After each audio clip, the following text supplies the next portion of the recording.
প্রিয় শিক্ষার্থীরা, আজকে আমরা শিখব বলের ঘাত কি এবং বলের ঘাত দিয়ে বাস্তব কিছু এক্সাম্পল আমরা দেওয়া ট্রাই করব। বলের ঘাত কি? বলের ঘাত হচ্ছে কোনো বস্তুর উপর প্রয়োগকৃত বল এবং সেই বলের ক্রিয়াকালের গুণফলকে বলা হয় বলের ঘাত। বলের ঘাতকে সবসময় ডিনোট করা হয় জে দিয়ে। তাহলে বলের ঘাত যদি আমরা জে লিখি, জে ইকুয়াল টু লিখতে পারবো বল ইন্টু সময়ের গুণফল, সো এফ ইন্টু টি। বস্তুর ভর যদি কনস্ট্যান্ট থাকে, নিউটনের গতি দ্বিতীয় সূত্র থেকে আমরা লিখতে পারবো F equal to M into A and then এখানে হচ্ছে টি। এবং ত্বরণ ইকুয়াল টু আমরা জানি A equal to V minus U divided by T, সেজন্য আমরা লিখছি V minus U divide by T এবং এখানে হচ্ছে টি। এখানে হচ্ছে ভি হচ্ছে শেষ ব্যাগ, ইউ হচ্ছে আদি ব্যাগ। তাহলে আমরা আলটিমেট কি লিখতে পারবো? টি এবং টি যদি ক্যান্সেল হয় তাহলে আমরা লিখতে পারবো M V minus M U. So বলের ঘাত নিয়ে আমরা কি পেয়েছি? বলের ঘাত হচ্ছে রৈখিক ভরবেগের পরিবর্তন, এটাকে বলছি আমরা বলের ঘাত। সো এখান থেকে আরেকটা জিনিস একটু বলতে পারবো যে জে ইকুয়াল টু আমরা লিখেছি এফ ইন্টু টি, আবার F into T equal two লিখেছি এম এ টি। তার মানে এফ টি যে কথা, এম এ টি একই কথা। তাহলে এইভাবে আমরা যদি বলি তাহলে অবশ্যই আমরা বলতে পারবো যে F T equal to M V minus M U. এটা হচ্ছে বলের ঘাত। এফ টি ইকুয়াল টু রৈখিক ভরবেগের পরিবর্তন। এখানে M V minus M U এটাকে আমরা ডেল পি এবার লিখতে পারবো। তার মানে ডেল পি হচ্ছে ভরবেগের রৈখিক ভরবেগের পরিবর্তন, M V minus M U এভাবে ডিনোট করেছি। এখান থেকে খুব সুন্দর একটা ডিসিশন নেওয়া যায়, সেটা হচ্ছে ভরবেগের পরিবর্তনের জন্য সময়ের মান যদি বেশি হয় তাহলে বলের পরিমাণ কম হবে, আর সময়ের পরিমাণ যদি কম হয় তাহলে বলের পরিমাণ অবশ্যই বেশি হবে। যেমন একটা এক্সাম্পল দেওয়া যাক, যেমন ভরবেগের পরিবর্তন হচ্ছে বল এবং সময়ের গুণফল অর্থাৎ বলের ঘাত। তাহলে আমরা এই যে এটাকে যদি এইভাবে লিখি, F into T equal two হচ্ছে ভরবেগের পরিবর্তন ডেল পি। কোনো এক জায়গায় ভরবেগের যে পরিবর্তন সেটা হচ্ছে 10 KG metre per second. So এখানে আমরা এই 10 কেজি মিটার পার সেকেন্ড বিভিন্নভাবে লিখতে পারবো। একটা হচ্ছে বলের পরিমাণ কনসিডার করলাম 10 নিউটন এবং সময়ের পরিমাণ মনে করলাম 1 সেকেন্ড। তাহলে 10 নিউটন ইন্টু 1 সেকেন্ড, তাহলে 10 ইন্টু 1 সেটা 10 হলো। আবার এটাকে এভাবে লেখা যায় যে 1 নিউটন ইন্টু 10 সেকেন্ড, এটাকে আমরা লিখতে পারবো যে 10। অথবা এটাকে অন্যভাবেও লিখতে পারি, যেমন এটাকে 5 নিউটন কনসিডার করলে এবং এখানে সেকেন্ডের জায়গায় যদি 2 সেকেন্ড যদি বসানো হয় সেক্ষেত্রে আমরা বলতে পারবো এখানে 10। সিমিলারলি এখানে বলের জায়গায় যদি আমরা 2 নিউটনকে বসাই তাহলে সময়ের পরিমাণ অবশ্যই আমরা বসাবো 5 সেকেন্ডকে। তাহলে এখান থেকে আলটিমেট সবগুলো আমাদের 10 ইন্টু 1 10, 1 ইন্টু 10 10। সো এখানে সব জায়গায় বাম পাশেও 10, ডান পাশেও 10। কিন্তু একটা জিনিস লক্ষণীয় যে যেখানে সময়ের পরিমাণ কম সেখানে বলের পরিমাণ বেশি। যেমন এখানে সময় হচ্ছে 1 সেকেন্ড এবং এখানেও সময় হচ্ছে 2 সেকেন্ড। সো যখন 1 সেকেন্ড সময়ের পরিমাণ কম তখন বলের পরিমাণ বেশি, যেমন 10 নিউটন। এখানে সময়ের পরিমাণ কম 2 সেকেন্ড, তাহলে বলের পরিমাণ বেশি। আবার যেখানে বলের পরিমাণ কম অর্থাৎ যেমন 1 নিউটন, সেখানে সময়ের পরিমাণ বেশি 10 সেকেন্ড। আবার এখানে বলের পরিমাণ 2 নিউটন, সময়ের পরিমাণ বেশি 5 সেকেন্ড। অর্থাৎ টি যদি বেশি হয় তাহলে অবশ্যই অ্যাপ ছোট হবে। সো এটাকে, এই সমীকরণটাকে আমরা একটু অন্যভাবে একটু ডিফাইন করতে চাই। যেমন আমরা এফ টি ইকুয়াল টু লিখতে পারবো ভরবেগের পরিবর্তন বা ডেল পি লিখলাম। সো এটাকে যদি এইভাবে লিখি, এটাকে অন্যভাবে কীভাবে লিখবো? ধরে নিচ্ছি এখানে ক্যাপিটাল এফ দেওয়া হয়েছে, capital F equal to del P divided by into T. আবার এটাকে এইভাবে লেখা হতে পারে যে বল F equal to del P divided by T. So এখানে দুইটা সমীকরণের মধ্যে কোনো পার্থক্য নেই, কিন্তু পার্থক্য এখানে এফকে আমরা বড় করে লিখেছি, এখানে এফকে ছোটো করে লিখেছি। আবার এখানে সময়কে বা টিকে আমরা ছোটো করে লিখেছি, এখানে সময়কে বড় করে লিখেছি। তার মানে বোঝাচ্ছে ভরবেগের এই পরিবর্তনের জন্য ডেল পি এর জন্য সময়ের পরিমাণ যদি কম হয় তাহলে অবশ্যই বলের পরিমাণ বেশি হবে, আর যদি ভরবেগের এই পরিবর্তনের জন্য সময়ের পরিমাণ যদি বেশি হয় তাহলে অবশ্যই বলের পরিমাণ কম হবে। এখন এটা বাস্তব কিছু এক্সাম্পল আমরা দেওয়া যাক, যেখানে আমাদের বলের পরিমাণ বেশি হলে সময়ের পরিমাণ কম এবং সময়ের পরিমাণ বেশি হলে বলের পরিমাণ কম। আমরা সবাই নিশ্চয় জানি কোনো চলন্ত বাস বা ট্রাক হঠাৎ ব্রেক ফেল করলে এটিকে অবশ্যই থামানোর ট্রাই করা হয়। তো এটিকে থামানোর ট্রাই করার দুইটা প্রসিডিউর হতে পারে। একটা হচ্ছে এই গাড়িটাকে কোনো দেওয়ালে গিয়ে আঘাত করা হবে, অর্থাৎ কঠিন কোনো বস্তুতে গিয়ে আঘাত করবে, অথবা সফট কোনো বডিতে গিয়ে আঘাত করবে। সফট বডি বলতে যেমন বালির স্টেপ হতে পারে অথবা অন্য কোনো কিছু হতে পারে। কোনটা সবচেয়ে বেশি সুবিধাজনক? ধরে নিচ্ছে এখানে কোনো একটা কার মুভ করছে, এই কার গিয়ে এখানে কোনো ওয়ালে গিয়ে আঘাত করলো, শক্ত কোনো ওয়ালে গিয়ে আঘাত করলো। শক্ত কোনো ওয়ালে গিয়ে যখন আঘাত করলো, ভরবেগের পরিবর্তনের জন্য টাইমটা হঠাৎ করে যখন আঘাত করবে, আঘাত করার সাথে সাথে সেটা এখানে স্থির হয়ে যাবে।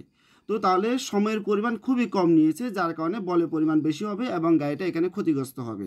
যদি এমন হয় এটাকে কনসিডার করে এখানে কোনো বালির স্তূপ, তাহলে তখন কি হবে? এই গাড়িটা এখানে গেল, এই গাড়িটা যখন এদিকে যাবে, এখানে এই বালির স্তূপের কারণে গাড়িটা গিয়ে এখানে স্টপ হবে না, গাড়িটা আরও কিছু সামনে এগিয়ে গিয়ে তারপর গাড়িটা এখানে স্টপ হবে। তার মানে ভরবেগের পরিবর্তনের জন্য কিছুক্ষণ টাইম নিচ্ছে, অর্থাৎ সময়ের পরিমাণ বেশি হচ্ছে, তাহলে বলের পরিমাণটা এখানে অবশ্যই কম হবে। সো যেমন এখানে একটু খেয়াল করে দেখি, যেমন এরকম কোনো একটা কার আছে, এই কারটা কোনো একটা গাড়ির এটার ব্রেক ফেল করলো, তাহলে এটা কোনো একটা শক্ত দেয়ালে গিয়ে আঘাত করলো, শক্ত দেয়ালে গিয়ে আঘাত করলে কী হবে, এটা কনসিডার করে কোনো একটা শক্ত দেয়াল, তাহলে এটা গিয়ে এখানে আঘাত করলো, তো এখানে আঘাত করলে হবে কি ইনস্ট্যান্টলি এটা স্টপ হয়ে গেল, অর্থাৎ ভরবেগের পরিবর্তনটা খুবই কম সময়ের মধ্যে হলো, যার কারণে এখানে বাসের যাত্রী বলি বা যাই বলি না কেন এটা ক্ষতিগ্রস্ত হবে। কিন্তু এটা যদি যদি এরকম কোনো ফোম অথবা কোনো সফট কোনো বডিতে গিয়ে এখানে আঘাত করে, তাহলে হবে কি এখানে গিয়ে স্টপ হবে না, এটা এখানে যাবে যাবে অ্যান্ড দেন আরও কিছু দূর গিয়ে তারপর গিয়ে এটা স্টপ হবে। তো কিছু দূর গিয়ে স্টপ হওয়া মানে সময়ের পরিমাণ বেশি হওয়া, সময়ের পরিমাণ বেশি হওয়া মানে বলের পরিমাণ কম হওয়া, যার কারণে এটা তেমন কোনো ক্ষতিগ্রস্তই হবে না। এই জন্য সবসময় কোনো ব্রেক ফেল করছে এমন কোনো গাড়িকে সবসময় আমরা এরকম কোনো সফট কোনো বডি যেমন বালি স্তূপ হতে পারে এইসব জায়গায় আমরা এটাকে থামানোর ট্রাই করি। আরেকটা এক্সাম্পল হতে পারে, যেমন ধরে নিচ্ছি কোনো একটা বডিকে কোনো একটা ডিমকে উপর থেকে আমরা এখান থেকে কনসিডার করলাম ছেড়ে দিলাম, তো এরকম কোনো একটা ডিমকে যখন উপর থেকে ছেড়ে দেওয়া হবে তখন এটা নিচে গিয়ে কোনো ফ্লোরে যদি এটা আঘাত করে তাহলে এটা ভেঙে যাবে।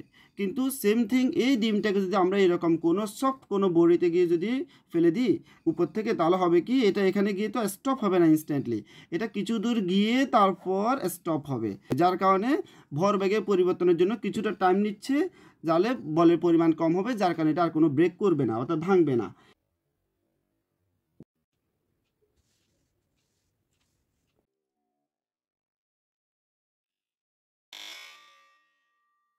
অনুরূপভাবে হতে পারে, যেমন কোনো একটা ছেলে বা কোনো কেউ উপর থেকে সেকেন্ড কোনো ফ্লোর থেকে অথবা থার্ড কোনো ফ্লোর থেকে জাম্প করলো, সে যদি এরকম কোনো ফ্লোরে জাম্প করে তখন হবে কি সে ক্ষতিগ্রস্ত বা হাত ক্ষতিগ্রস্ত হতে পারে, যে কোনো কিছু ক্ষতিগ্রস্ত হতে পারে, কেন সে যখন পড়বে ইনস্ট্যান্টলি সে এখানে স্টপ হয়ে যাচ্ছে।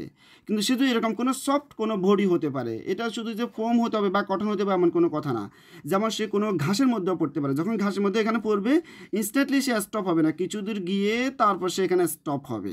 তাহলে কিছু দূর গিয়ে যখন স্টপ হচ্ছে তার মানে সে কিছুক্ষণ টাইম নিচ্ছে, বলের পরিমাণ তাহলে কম হবে, সময় বেশি যেহেতু বলের পরিমাণ কম হবে, তাহলে সে কোনো ক্ষতিগ্রস্ত হবে না। অনুরূপভাবে এই জন্য আমরা অনেকে দেখতে পাই যে ভূমিকম্পের সময় অথবা কোনো অগ্নিকাণ্ডের সময় ধরে নিচ্ছি 3 তলায় অগ্নিকাণ্ড হয়েছে, মানুষ বসবাস করছে 4 তলায় বা 5 তলায়, সেখান থেকে তারা জাম্প করে, তাহলে কি করা হয় রাস্তার মধ্যে কি করা হয় এরকম কিছু সফট কোনো রাবার জাতীয় কিছুকে এরকম বিছিয়ে দেওয়া হয়, তারা যখন যদি তারা ফ্লোরে আঘাত করে তাহলে তো তারা ক্ষতিগ্রস্ত হবে, কিন্তু যখন এরকম রাবার জাতীয় কোনো বডিতে তারা পড়ে ফল করে তখন তারা কিছু দূর গিয়ে তারপরে স্টপ হয়, তাহলে কিছু দূর গিয়ে স্টপ হওয়া মানে বলের পরিমাণ তাদের গায়ে কম হওয়া, তো বলের পরিমাণ কম হওয়া মানে তারা তেমন একটা ক্ষতিগ্রস্ত হয় না। এরকম যেমন আমরা আরও একটু এক্সাম্পল দিতে পারি, যেমন সিরামিক্স বা কাচের কোনো জিনিস যখন বাজার থেকে কেনা হয় তখন আমরা দেখি এরকম একটা সিরামিক্সের কোনো বা কাচের কোনো গ্লাস হতে পারে, এগুলার প্রত্যেকটার নিচে এক একটা ককশিট দেওয়া হতে পারে, প্রত্যেকটার নিচে এক একটা ককশিট দেওয়া হয়। এখানে একটা কনসিডার করে কোনো একটা ফ্রিজ অথবা এখানে একটা ফ্রিজ আছে, একটা ফ্রিজ এবং একটা ফ্রিজের মাঝখানে এইরকম একটা ককশিট থাকে, কারণ হচ্ছে যখন এটা অন্য কোনো কান্ট্রি থেকে আমাদের দেশে আসলো অথবা ওই দোকান থেকে যখন আমাদের বাসা আসলো তখন হলো কি এই যে রাস্তায় যে জার্কিং হয়, কনসিডার করি এখানে এরকম কোনো একটা রাস্তা এরকম কোনো একটা ব্যারিয়ার আছে, যখন এরকম রাস্তায় এরকম কোনো একটা ব্যারিয়ার আছে, তাহলে গাড়ির যখন এরকম এখান দিয়ে দ্রুতগামী কোনো গাড়ি যখন এর মধ্য দিয়ে যাবে হঠাৎ জার্কিং হওয়ার কারণে বস্তুগুলো একটু নড়েচড়ে উঠবে, তো নড়েচড়ে উঠলে ইনস্ট্যান্টলি সে যদি স্টপ হয়ে যায়, এখানে এটার ফ্রিজের পাশে আরেকটা ফ্রিজকে দিয়েছি, বস্তু যখন ইনস্ট্যান্টলি স্টপ হয়ে যাবে তখন সময়ের পরিমাণ খুবই কম, ভরবেগের পরিবর্তনের জন্য সময়ের পরিমাণ কম, যার কারণে এগুলো ভেঙে যাওয়ার সম্ভাবনা আছে। কিন্তু যখন একটার পাশে এরকম আরেকটা কোনো সফট কোনো বডিকে দেওয়া হলো তখন হবে কি এই ভরবেগের পরিবর্তনের জন্য কিছুটা টাইম পাবে, এই টাইম পাওয়ার কারণে বলের পরিমাণ কম হবে, যার কারণে এগুলো আর ভাঙবে না। এরকম আমরা আরেকটা এক্সাম্পল যেমন বলতে পারি, যেমন কোনো ফিল্ডার যখন ক্রিকেট বলকে ক্যাচ ধরে তখন বল যখন তার হাতে আসে, বল হাতে আসার পরে এইভাবে সে ধরে রাখে না, বল হাতে আসছে সে হাতটাকে এভাবে নিচের দিকে নামিয়ে নিয়ে আসে, তো নিচের দিকে নামিয়ে নিয়ে আসলে কী হবে ভরবেগের পরিবর্তনের জন্য কিছুক্ষণ টাইম নিচ্ছে, অর্থাৎ বলটাকে স্টপ করানোর জন্য কিছুক্ষণ টাইম নিচ্ছে, তো কিছুক্ষণ টাইম নেওয়া মানে হচ্ছে বলের পরিমাণ কম হয়ে যাওয়া। সেজন্য আমরা সবসময় খেয়াল রাখবো যে সময়ের পরিমাণ যদি আমরা যদি বাড়িয়ে দিতে পারি তাহলে বলের পরিমাণ আমাদের কম হবে, বলের পরিমাণ কম হওয়া মানে কোনো বস্তু কম পরিমাণ ক্ষতিগ্রস্ত হওয়া।